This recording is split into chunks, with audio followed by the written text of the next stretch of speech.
Ladies and gentlemen, it's not a regular scheduled program, I'll tell you that. This is definitely an emergency. This I would probably categorize this as the biggest NBA trade, I think, in my lifetime. And I've been fortunate enough to be around for some big trades. The Luka AD trade, the LeBron, signing to Miami. I guess not trades, but big transactions. KD signing in Golden State. What else? I guess you could put the Chris Paul, Kobe one up there too, even though the transaction didn't fully go through, but just the buzz surrounding it was a big deal. So I've been fortunate to be alive for maybe 2-3 of the biggest breaking news NBA deals, transactions of the 21st century, for sure. This one has to be at the top of the list just because of the element of surprise, the star level, just so much. So I don't have to really, it's not breaking news really anymore, but it's still just something I'm trying to wrap my head around. Anthony Davis, Luka Doncic, big 3-team trade between the Lakers, Mavericks, and Utah Jazz. The Lakers received Luka Doncic, Maxi Kleber, and Markieff Morris. Dallas Mavericks received Anthony Davis, Max Christie, and the 2029 Los Angeles Lakers first-round pick. And the Utah Jazz received Jalen Hood-Schifino. I'm sorry if I butchered your name, brother. I'm really sorry. The 2025 Clippers second-rounder and a 2025 Mavs second-round pick. This is a huge, huge, huge trade. I'm kind of shocked because Luka Doncic was my MVP last year. I think everyone kind of knows I've been very outspoken at just his level of production, how much the team depends on him. I don't want to say dragged because that's kind of disrespectful to the other, formidable Mavs players and Kyrie Irving. Luka didn't drag the Mavs to the finals last year, but he definitely is a majority reason why they made it that far. His floor raising ability, his ability to score from all three levels, his pace. Luka Doncic is, I've already said it before, he's already an all-time great. He could retire today and he's gonna be in the Hall. That's just how great he's been. I think I'm gonna take this quote from Bill Simmons, my guy, but Luka Doncic has had the best 7-year start to a career in NBA history. If you look at just accomplishments, what he's been able to do. Obviously, we know he made the finals last year. He had his big splash was when he eliminated Kawhi and PG. Just a great player. I could talk on and on about Luka, but unfortunately, wasn't able to really make an impact for the Mavs this year. I think he's only played maybe 10 games. The calf injury is interesting because it's something he's really been dealing with for a couple years, and I don't think people are really kind of realizing this. I know everyone's kind of pointing to, he hasn't been in shape, and that's the real reason why the Mavs decided to move off of him before he was eligible for a Supermax in the summer, is that the too much uncertainty with, his ability to stay in shape in the offseason. I think that calf might be a bigger deal because if you've watched Luka Doncic closely the past 2-3 years, he's had this black sleeve. I think it's on his, I forget what calf it is, but I think it's on his right calf, but he's had this black sleeve under his tights. And he's really been wearing that ever since, I think it was 2020, I want to say 2021 or 2022. There was a playoff series that he was out. I believe it was with a calf. I'm going to fact check this after, but I believe he was out with a calf injury. And this is when Jalen Brunson kind of had his coming out party against the Utah Jazz in the playoffs. I think it was the first or second round. And the Utah Jazz actually were, I think, up in the series. And then Brunson, brought it closer. And then Luka ended up coming back. And, that was that. The rest was history. They won the next round. So Luka has been dealing with this calf for some time. There were some moments last year where he would just be gimpy with the calf, but people would just be it's just, he's just toughing it out. But that might have been a legit injury he's been fighting the past year and a half. And that's what makes this transaction so nasty, is Nico Harrison decides to move off of Luka Doncic, who's been the franchise player. I think this is the first year that the Mavs are, entering a season where Mark Cuban, their former owner, I think he sold 75-80% of his majority stake to the I think the Alderson family or something like that. So a lot's been going on in Dallas, and I just feel like why? Like, and I know everyone's been seeing clips like NBA players have been outspoken saying, hey, like, if Luka Doncic can get traded, then that means no one's safe. So just a really, really, really out of the blue, like, deal. And I actually just read a small like piece on the Instagram page is Hoops Hall. They put up like a collage of like 3, 4 images, I think from the Sporting News, basically stating that Nico Harrison, the Dallas Mavericks GM, and the Lakers general manager, Rob Pelinka, they've been in talks about this transaction for about 3 weeks now, which is even more crazy. So this is not something that was just cooked up last night, like, it was a game of 2K. It's been something that has been underlying. And what's even more odd is they're both playoff teams. The Lakers just beat the Knicks.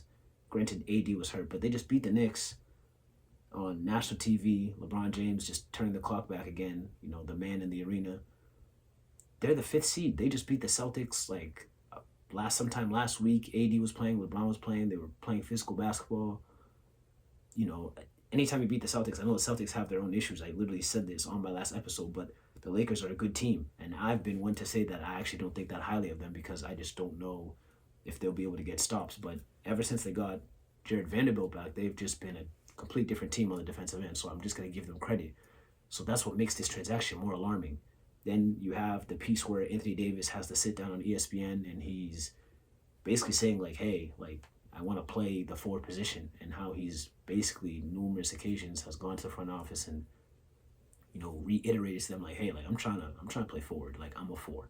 And I feel him, you know what I mean? When they won a championship, that was with Dwight Howard, that was with JaVale McGee playing the 5, supplemental minutes, but that was giving Anthony Davis the ability to roam around on the defensive side of the court, defend different types of players. That just gives him that flexibility, knowing that at least on the back line, he has someone he can depend on to still protect the rim. And I don't know, I think he's been trying to return back to that. People think AD is Shaq, and he's not. And then they look at him and they're like, oh, why is this guy hurt? Why? The guy had to literally transform his body once he got to LA. If you look at Anthony Davis in 2018, who was an MVP caliber player, guy was like a walking 25 and 11, 3 assists. His 3 ball was just a lot more fluid in New Orleans. Now it looks like his jump shot is a little bit more forced now. The guy's had to alter his body. You can just see it. Like, he didn't just get bigger because he just spent all offseason eating. Like, that's just what the Lakers needed from him. They needed him to be that center. So, yeah. In terms of who won the trade, I know I'm kind of spiraling out. Like I said, I just can't wrap my head around this. I've had so many thoughts about this trade for so long, the past like 12 hours. I haven't done anything today but think about this trade. Literally nothing. It's supposed to be Sunday. I'm supposed to be chilling, relaxing, but no, Nico Harrison just wanted to push that red button, and now here I am. So anyways, when it comes to who I think won the trade, short term, I'm going to say the Mavericks because they're still playoff relevant. You still have 2 of the top, I'd say, 15 players in the league in Kyrie and AD. I know people might not think Kyrie is that high of a player, but I feel like he's had to actually sacrifice touches, sacrifice numbers next to Luka. I mean, he's still 24, 25 points a game. But I think now with more touches, they're going to depend on him more to create more in the half court. If him and Anthony Davis, he's never had a big like that. If you just look at his timeline, he's played with LeBron James in Cleveland. Then he goes to Boston, has a bunch of wings and guards around him. Goes to Brooklyn, he's playing with KD, who's a forward, but KD's a perimeter player. He's not, banging on the block. And now he's in Dallas. They go to the finals last year. He's next to Luka Doncic, another perimeter player. So he's never had a big like this, to thrive in the pick and roll or pick and pop or throw lobs to. So that's what I'm most interested to see is how AD and Kyrie kind of help each other on the court. I think that's going to be cool to watch. I really, really like the Mavs front court depth. You got Davis, you got PJ Washington, he's been great. Since he arrived in Dallas, he's just been phenomenal. And I know Charlotte, they're looking back on it like, wow, we could really use a forward that does the stuff that PJ Washington does. And looking back on it, I don't even know what Charlotte got back in that deal for PJ last year. But yeah, AD, PJ Washington, you got Derek Lively, you still got Gafford, Gafford's been tossed in some, underlying trade rumors. I'm not sure. I mean, he's had an amazing year too, filling in for Lively. And obviously Lively is the Mavericks' future, but I'm just not sure if they're going to be super ready to just hand those keys to Lively now that AD's here. AD is still 31 years old. I think him and Kyrie are the same age. So that timeline aligns. And then you have just a bunch of, great role players. Quinn Grimes, a good 3-and-D guy. You got Hardy, who can give you some supplemental scoring, a microwave guy off the bench. You still have Gafford. You've got Dante Exum, who just came back the other night, who you can't look at his box score and say, hey, like, what does this guy do on the court? He's just an impactful guy. He's going to rebound. He's going to defend. And he's at least going to give, guys like Kyrie, an ability to, like, go around, run the two, run around a little bit. He doesn't have to be on ball all the time. Max Christie, the Lakers, they were starting Max Christie for a good period of time. I think he's really improved, and he's definitely a good contract. You got Najee Marshall. So I think the Mavericks short term, the next 2-3 years, like they're in a solid spot, like to be a relevant playoff team. Like they look like they're gonna be like a top 6, top 7 playoff team the next like couple years.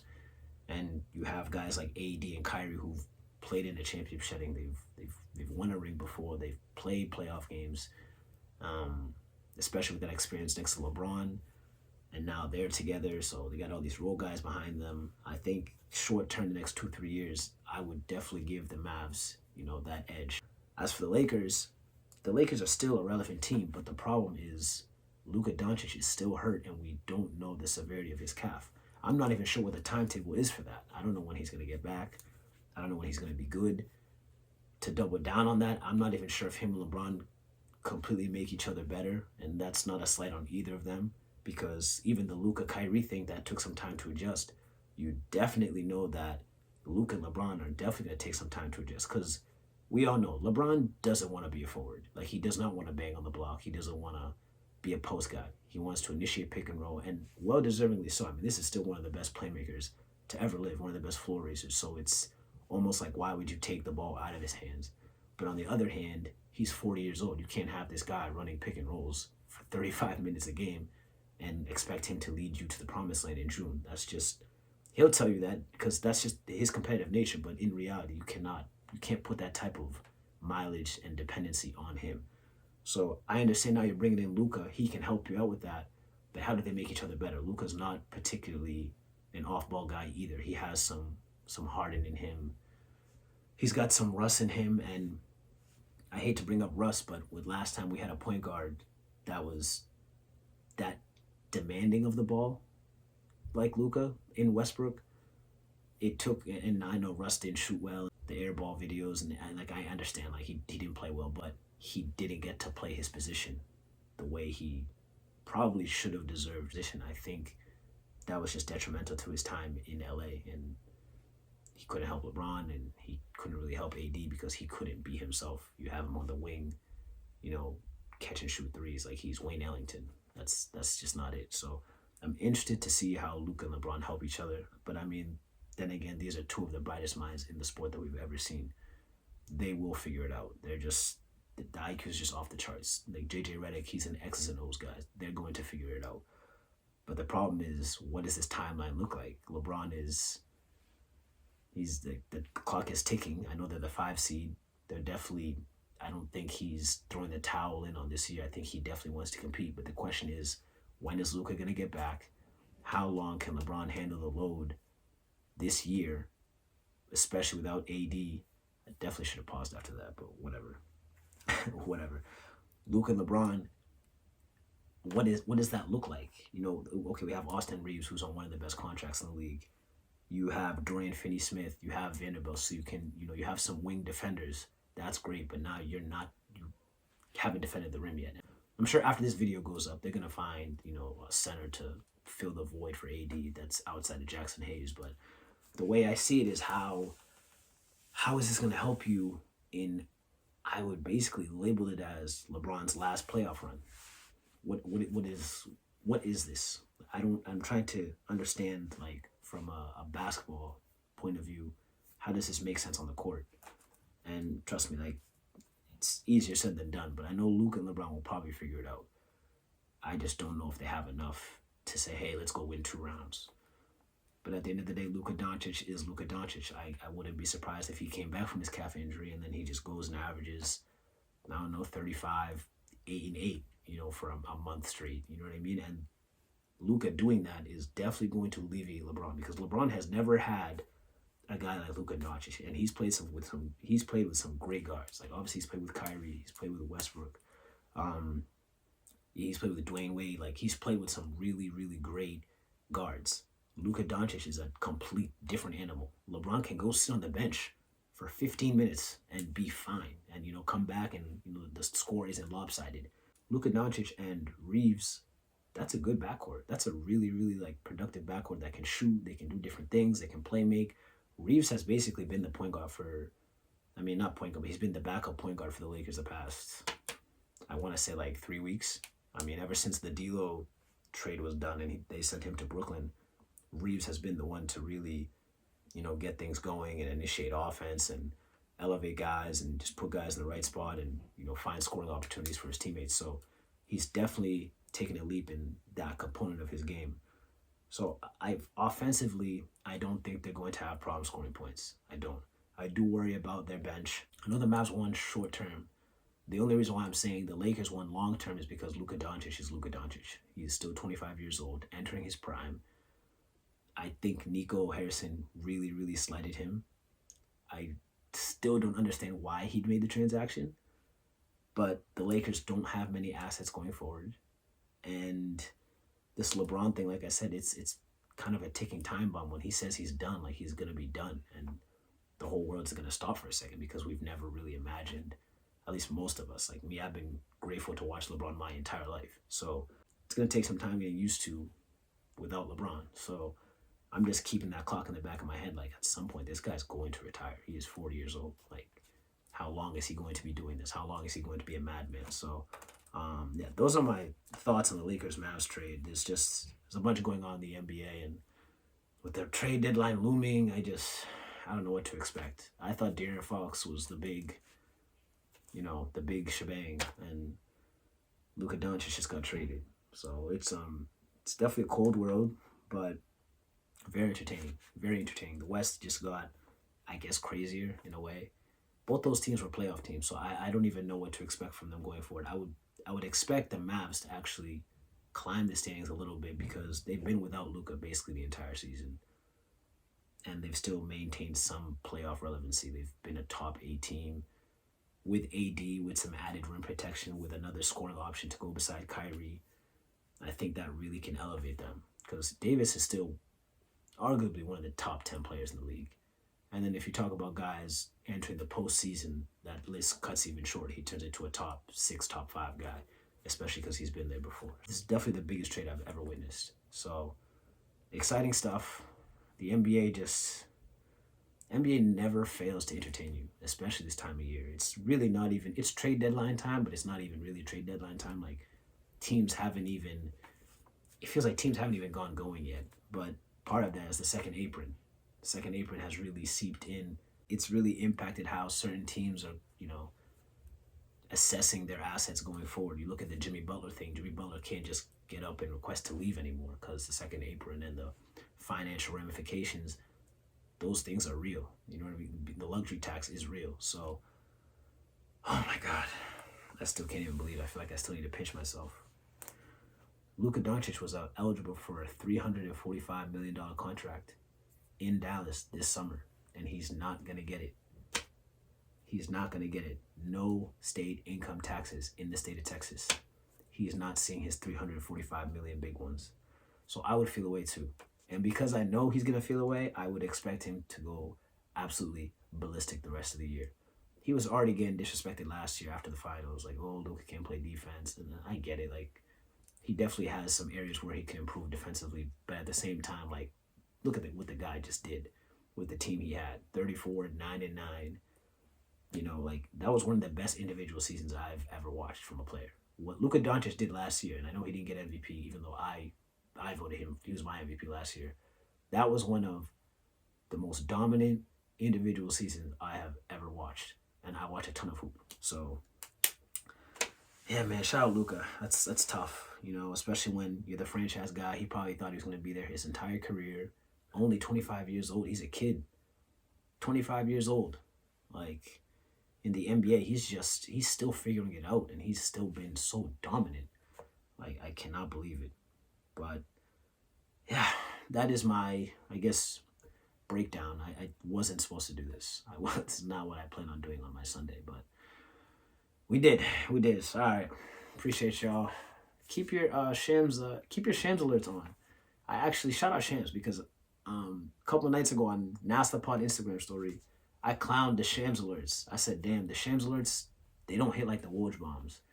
This was bigger than probably the past 15 biggest Woj bombs you could think of. This was insane. Absolutely insane. I still can't even believe it. Luka Doncic is a Laker. Like, what? Like, it doesn't make any sense. But, all right, man. Appreciate y'all. Subscribe below. You know I don't spend too much time saying that, but hope y'all enjoy the content. Definitely got more coming soon. Trade deadline's around the corner. Definitely not done. Get some hooping, you guys. Catch up. You know, football season's about to end. The Super Bowl's next week, but the NBA season is running. It's definitely running. And I guess Adam Silver and the rest of, you know, the NBA officials basically heard us complain about the ratings going down and all this, and heard me complain about the All-Star game and the trash format. I guess this is one way to get everyone back. So, all right, man. Appreciate y'all. Keep tuning in. Nasser Pod Season 4.